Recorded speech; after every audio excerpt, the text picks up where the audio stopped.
안녕하십니까. 한국리시 건강의 김태란입니다. 네, 간만에 유튜브를 찍어서 지금 좀 떨려요. 오늘 제가 말씀드릴 것은 밀순 단식법과 그 다음에 관장법에 대해서 말씀을 드릴 건데요. 그 전에 밀순에 대해서 모르시는 분도 있고 아시는 분도 있을 것입니다.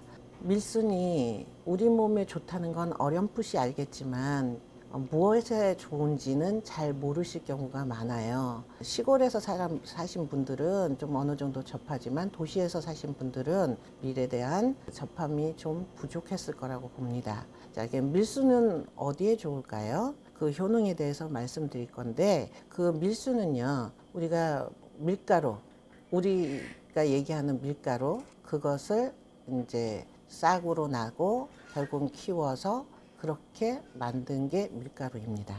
자, 밀수는 가장 좋은 영양분을 가질 때가 약 15cm 정도 자랐을 때예요. 그래서 그때가 최고의 영양 가치가 있습니다. 자, 효능에 대해서 우리가 얘기 나눠볼 건데요. 일단 밀순을 먹게 되면요, 전신의 대청소가 된다. 그러니까 숙변 해소와 체내 독소를 배출하고 노폐물을 제거합니다. 몸에 좋다는 거 많이 먹죠. 하지만 실질적으로 이렇게 자연물에 의해서 독소 배출되는 것은 몇 가지가 안 돼요. 그리고 또한 밀순을 먹게 되면 혈색소 혈이 생산이 증가가 돼서 피로가 회복되고요, 피가 정화가 되고요, 그 다음에 상처 치유 능력이 향상이 됩니다. 그리고 또한 탁월한 피부 미용 효과를 가지고 있습니다. 저는 이제 뒷부분에 말씀드릴 건데요. 밀순을 잘 활용하는 편입니다. 자, 피부 질환을 해소해 주고요. 베타카로틴 성분이 피부의 점막을 보호해서 피부가 보호가 되면서 기미, 여드름 등 피부 트러블에 아주 효과적입니다. 또한 간 기능, 간 기능이 향상되고 간 정화가 돼서 피로 회복에도 아주 좋고요. 계절과 건강 상태에 상관없이 단식이 가능하다는 것이 아주 유리한 점입니다. 우리가 생수 단식을 하게 되면 겨울에는 체온이 낮아지는 데다가 단식을 하게 되면 또한 체온이 또 낮아지기 때문에 가급적이면 겨울에는 잘 못하고 봄에도 활성화되는 상태이기 때문에 생수 단식은 조금 위험할 수가 있습니다. 또한 칼슘과 마그네슘이 많아서 골다공증 예방에 좋습니다. 저도 나이가 이제 60이 되니 무릎 아픈 적이 한 번도 없었는데 요즘은 무릎이 나도 모르게 아이쿠 소리가 날 정도로 골다공증이 조금 생긴 것 같아요. 그래서 지금부터는 밀순을 2배로 더 먹으려고 합니다. 변비 예방에도 좋죠. 엽록소 자체가 섬유질이 가지고 있기 때문에 변비 예방에 되고요. 그러면 어떻게 먹어야 될까요? 평상시에는 우리가 일반인들은 한 소주잔 1잔 정도를 매일 먹거나 간이 나쁘신 분들은 조금 더 증량해서 먹어도 되고요. 원액 그대로 먹어도 되지만 10배 희석을 해서 먹어도 됩니다.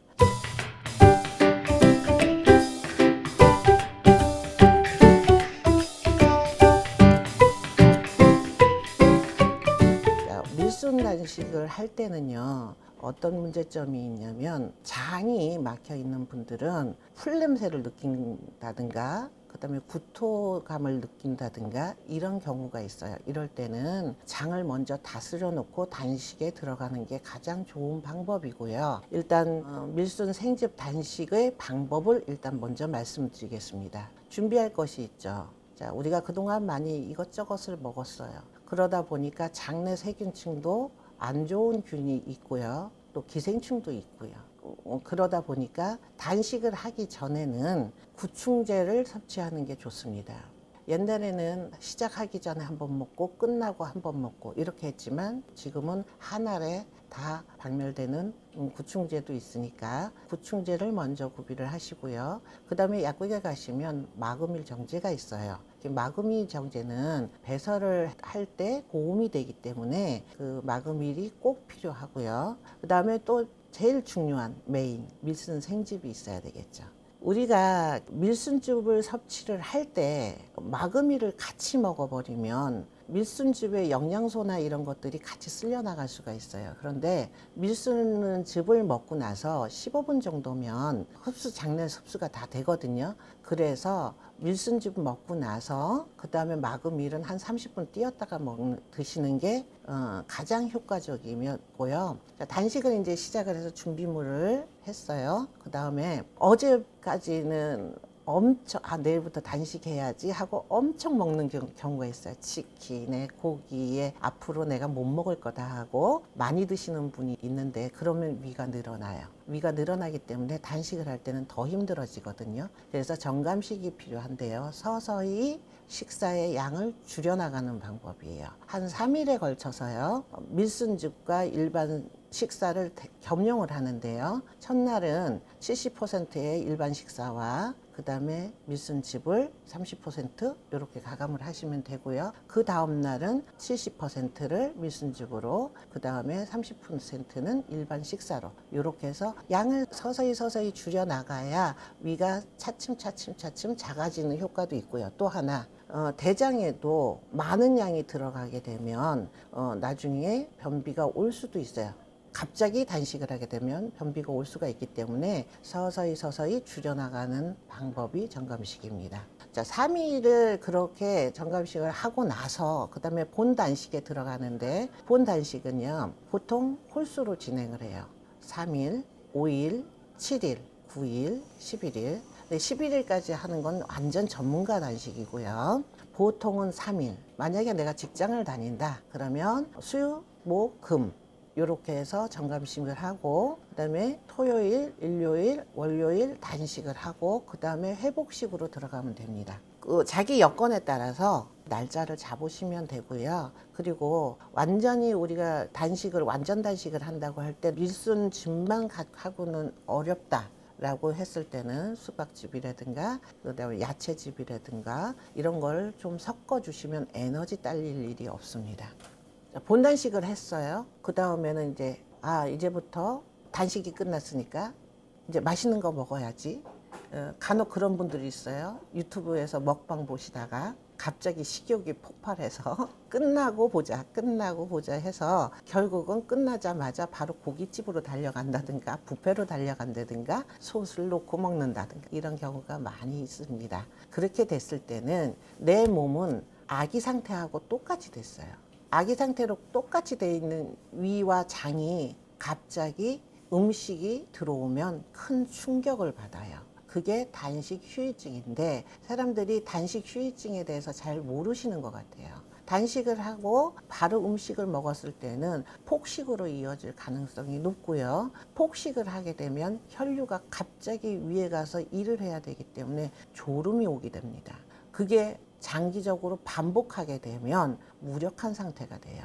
그래서 단식을 잘못하시고 후유증으로 시달리시는 분들을 제가 종종 봅니다. 근데 젊었을 때는 그게 빨리 회복이 되는데요. 연세가 드신 분들이 그렇게 했다가는 10년까지도 20년까지도 그 병이 고질병이 될 수도 있습니다. 그래서 주의하셔야 돼요.